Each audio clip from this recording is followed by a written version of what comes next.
హైదరాబాద్ వెంకటరెడ్డి నగర్లో ఉప్పల్ డిపోకు చెందిన 18 VJ route night hot బస్పై ఇద్దరు దుండగులు రాళ్లతో దాడి చేశారు. ఈ దాడిలో బస్సు అద్దాలు పూర్తిగా ధ్వంసమైంది.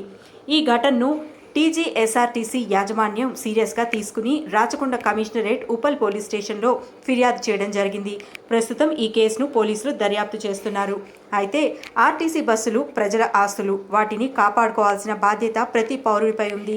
నిత్యం లక్షలాది మందిని క్షేమంగా గమ్యస్థానాలకు చేర్చే వాటిపై ఇలా కొందరు అకారణంగా దాడులు చేయడం సమంజసం కాదు.